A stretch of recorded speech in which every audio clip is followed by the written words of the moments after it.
Hello students, एक बार फिर स्वागत है आप सभी का आपके अपने YouTube channel smart study classes पर। तो स्टूडेंट, आज की वीडियो बहुत ही ज़्यादा इंपॉर्टेंट है क्योंकि आज हम एक महत्वपूर्ण कवि रामधारी सिंह दिनकर जी का जीवन परिचय, साहित्यिक परिचय और कृतियाँ डिस्कस करने वाले हैं। तो वीडियो को पूरा देखना, बिल्कुल भी स्किप मत करना।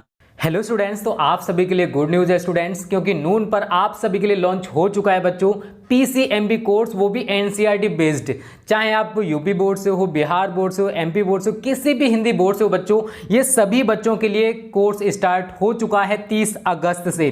और यहाँ पर मैं आपको फिजिक्स पढ़ाने वाला हूँ बच्चों एनसीईआरटी बेस्ड। एनसीईआरटी आपको सब कुछ पढ़ाया जाएगा जो भी आपके एनसीईआरटी फिजिक्स में है, चाहे वो एनसीईआरटी की एक्सरसाइज हो, एनसीईआरटी के न्यूमेरिकल्स हो, सब कुछ यहाँ पर आप अनलिमिटेड डाउट्स पूछ सकते हो बच्चों।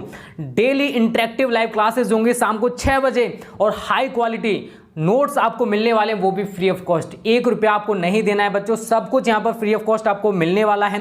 डेली बेसिस पर मेरी क्लास शाम को 6 बजे हुआ करेगी बच्चों। करना आपको कुछ नहीं है, डिस्क्रिप्शन में जो लिंक है वहां से नून ऐप डाउनलोड करो और मैंने ग्रुप की लिंक भी दे रखी है वहां से बच्चों, उस ग्रुप को भी ज्वाइन कर लेना क्योंकि फ्री क्लासेज हैं, फ्री सब कुछ मिल रहा है, तो टाइम वेस्ट मत करो। तो मिलते हैं बच्चों 6 बजे, जरूर ज्वाइन करना। ओके स्टूडेंट्स, देंगे ठीक है।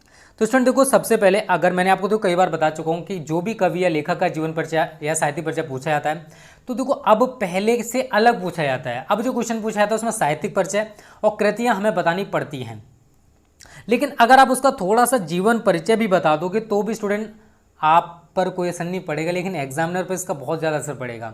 एग्जामिनर थोड़ा आपसे इंप्रेस हो जाएगा और आपको नंबर एक्स्ट्रा दे सकता है। अगर 5 अंक का है तो हो सकता है 5 अंक पूरे दे दे अगर आपकी राइटिंग अच्छी है तो, ठीक है।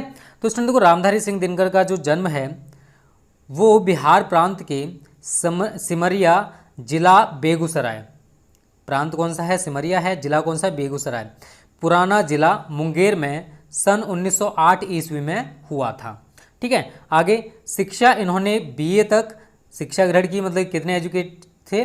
बीए तक।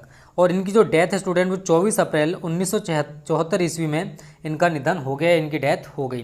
थोड़ा सा हमने जीवन परिचय बता दिया, कोई दिक्कत नहीं है। फिर बात करते हैं साहित्यिक परिचय की, जो कि आपको बोर्ड में लिख कर आना है। जैसा हम लिखा रहे स्टूडेंट वैसा ही लिख कर आओगे तो पूरे मार्क्स मिल जाएंगे, टेंशन ना लो।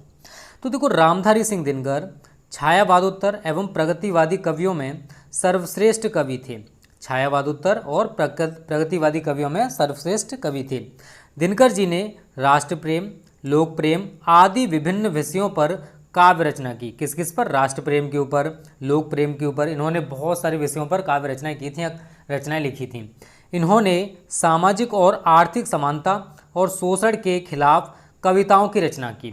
आगे लिखते हैं स्टूडेंट, दिनकर जी की काव्यात्मक प्रतिभा ने इन्हें अपार लोकप्रियता प्रदान की।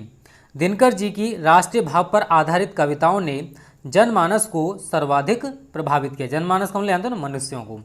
दिनकर जी को क्रांतिकारी कवि के रूप में प्रतिष्ठा मिली। उन्होंने रश्मिरथी एवं कुरुक्षेत्र जैसी रचनाओं में अपनी जिस प्रतिभा का परिचय दिया है वह हमेशा याद किया जाएगा। उन्होंने सौंदर्य, प्रेम आदि अनेक विषयों पर काव्य रचना की है। तो इस तरीके से आप दिनकर जी का साहित्यिक परिचय लिख सकते हो।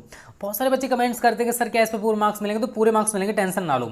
एक बात तो स्टूडेंट देखो, अब मैं इसके बाद, ये हमारा लास्ट कवि का जीवन परिचय है, इसके बाद स्टूडेंट आपको हम हिंदी ग्रामर पढ़ाएंगे। क्योंकि तो अगर हम हिंदी फर्स्ट की बात करें तो आपका गद्य हो गया, काव्य हो गया, कहानियों वाला पोर्शन हो गया, खंड काव्य हो गया, तो उनको हम ट्रिक्स से बताएंगे कैसे आप ट्रिक के माध्यम से करके आओगे। तो हिंदी ग्रामर थोड़ा समझने वाला पोर्शन होता है, तो हमारे अनुसार आपको पहले हिंदी ग्रामर पढ़ना चाहिए। और जो बच्चे इस बात से सहमत हैं कि आप सर हिंदी ग्रामर पढ़ाओ, वो बच्चे ज़्यादा से ज़्यादा कमेंट करके हमें बताएं कि आपको हिंदी ग्रामर कल से चाहिए या नहीं। ओके स्टूडेंट, तो कमेंट सभी कर देना। अब बात करते हैं स्टूडेंट कृतियों की। तो इनकी कुछ प्रमुख कृतियाँ यहाँ पर हमने लिखी हैं। दिनकर जी काव्य एवं गद्य दोनों क्षेत्रों में काम किया था इन्होंने, और इनकी काव्य रचनाएं हैं रेणुका, हुंकार, रसवंती, सामधेनी, कुरुक्षेत्र, उर्वशी, रश्मिरथी। तो देखो स्टूडेंट, कुछ भी नहीं है, बहुत ही ज़्यादा सिंपल है। आगे लिखा है, दिनकर जी की गद्य रचनाओं में उनका विराट ग्रंथ संस्कृत के 4 उपाध्याय उल्लेखनीय है। इसके अतिरिक्त इन्होंने कई समीक्षात्मक ग्रंथ भी लिखे हैं। तो स्टूडेंट, इस तरीके से हमारा जो दिनकर जी का जीवन परिचय है, साहित्यिक परिचय और कृतियाँ कंप्लीट हो जाएगा। देखो, बहुत सारे बच्चे फोकस करते हैं कि ज़्यादा से ज़्यादा लिखेंगे तभी फुल मार्क्स मिलेंगे। तो स्टूडेंट देखो, कम लिखो लेकिन अच्छा लिखो, जिससे एग्जामिनर इंप्रेस हो जाए। अब उसके पास इतना टाइम होता है कि क्या आपका वो पूरा का पूरा जीवन परिचय, साहित्य परिचय पढ़ सके? लेकिन आपने जो लिखा है उसको वो एक नज़र में पहचान जाएगा कि बच्चा कितना टैलेंट है। मैंने कभी कॉपी नहीं भरा, बट हमेशा मैं टॉपर था। मेरा टारगेट रहता था कि मुझे कॉपी नहीं भरनी है, मुझे एग्जामिनर को इम्प्रेस करना है, तो मुझे अच्छा लिखना पड़ता था। तो आपका भी वही टारगेट होना चाहिए। आपको कॉपी भरने से मतलब नहीं है, आपको कम शब्दों में कैसे एग्जामिनर को इम्प्रेस कर सकते हो वो मैटर करता है। क्योंकि हिंदी का अगर आप पेपर देखो तो उसमें बहुत बड़ा है, वहाँ पर आप लेखक का परिचय, जीवन परिचय, कवि का जीवन परिचय, खंड काव्य, पूरा निबंध है, इतना सारा पेपर बड़ा हो जाता है कि अगर आप सोच रहे हो कि 2-3 पेज हम लिखें फिर मार्क्स मिल जाएंगे अच्छे खासे, तो नहीं मिलेंगे, आप पेपर ही पूरा नहीं कर पाओगे। तो स्टूडेंट जितना आपको लिखाया जा रहा है इस पर आपको फुल मार्क्स मिलेंगे, इसकी हम गारंटी ले सकते हैं। जैसे हम तैयारी करा रहे हैं वैसे तैयारी करते रहो, बहुत अच्छे से तैयारी हो जाएगी। ठीक है, तो स्टूडेंट आज की वीडियो को यहीं पर समाप्त करते हैं। उम्मीद करता हूँ प्यारी सी छोटी सी वीडियो आपको पसंद आई होगी।